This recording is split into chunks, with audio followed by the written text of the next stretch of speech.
houses. One of those congressional House winners is Dan Crenshaw with the Texas GOP, of course. So, Dan, the blue wave, at the very least, has been stopped in its tracks. Does it surprise you? Does it surprise you that everybody else was not predicting this?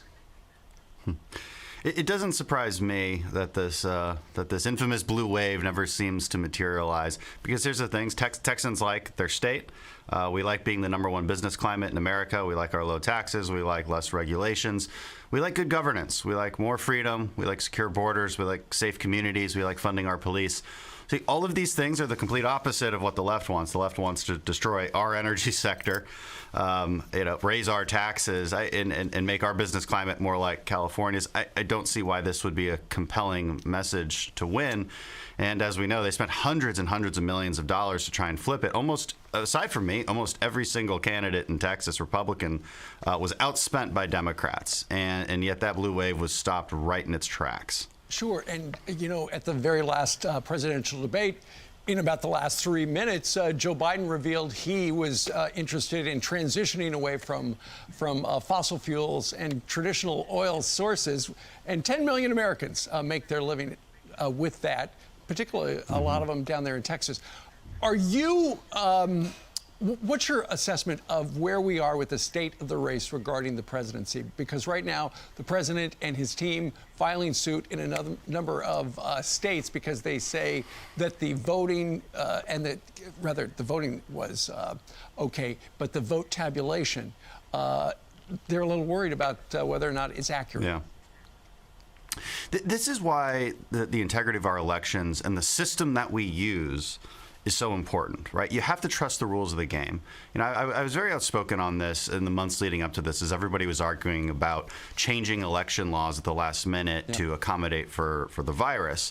And this is dangerous. As Bill Barr said, this is playing with fire, right? The integrity of an election system has to be self-evident. It cannot rely on the opinions of election officials or politicians saying, no, don't worry, it's fine. You don't have to have a conspiracy theory. You don't have to worry about this. Don't worry about these discrepancies. Don't worry about these irregularities. The system needs to be self-evident that it is secure. Right, which means the process has to be simple, the rules have to be strict, there has to be strict deadlines, they have to be transparent. These should not be controversial topics, right? And so to experiment with this low integrity voting process that many states have in one of the most divided times in our country's history is playing with fire. It was the worst thing that they could have done to our country, and now we're paying the price when we all saw this coming. What does the House, the future of the House, look like? Because there's some centrists that are Democrats that are saying Nancy Pelosi needs to step down or she doesn't need to be the leader anymore. This is what they told The Hill. It's time for Democrats to elevate a new generation of leadership in both the House and the Senate. Americans are clearly afraid of socialism, want safe streets and neighborhoods, and to vote for people who they believe will help put more money in their pockets. What do you think will happen in the House? Yeah, the irony of that statement is that the new generation of Democrats are all socialists. AOC, so I'm not so sure what they mean by that. Look, I'm not a fly on the wall inside those caucus meetings, but it will be entertaining to see them fight this one out. What is very clear is that Nancy Pelosi lost, and she lost big. Now, she's a very good fundraiser. Again, they outspent us in every single possible way, and yet they lost in every single possible way. It looks like we'll keep the Senate, and we regained quite a few House seats as well. I think confirmed at least 7 flips. I'm hopeful that we see more than that.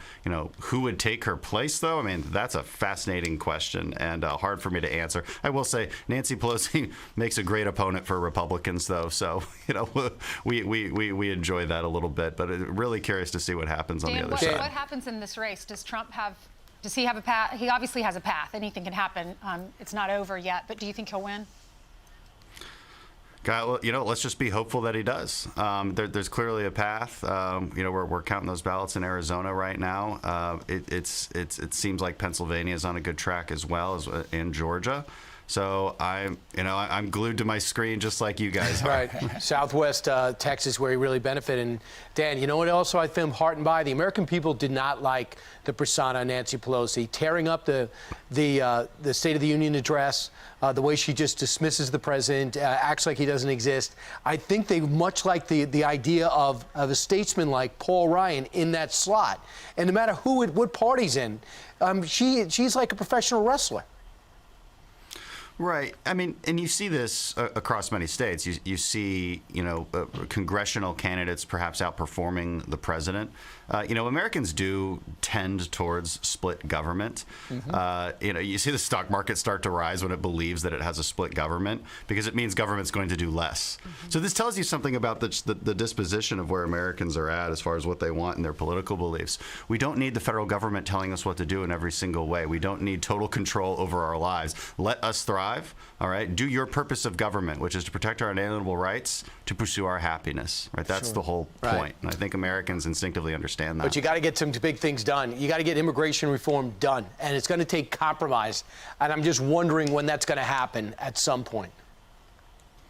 Well, yeah, you wonder when immigration reform is going to happen. Yeah, me too. Yeah. I think if we want to go down the immigration reform path, the first thing that has to happen is border security, and I will say under this administration we've made a lot of huge strides along those lines. That they're a little bit underreported, but illegal immigration coming across our border has massively dropped because of the steps this administration has taken, both in terms of just enforcing the law, building infrastructure, working with Mexico, working with Guatemala and Honduras, El Salvador.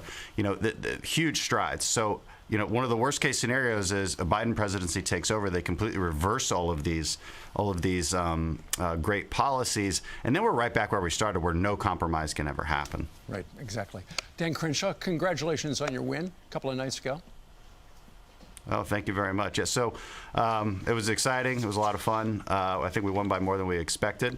My margin of victory was 7 points last time and 14 points this time. So again, I think Americans rejected this notion of socialism, rejected this notion that we should destroy our energy sector and raise our taxes. Well, because you won, next time you're on, we're going to get one of those ear things that actually fits on you. So, yeah, good enough. I know, right? Hey. All right. Congressman, thank you very much.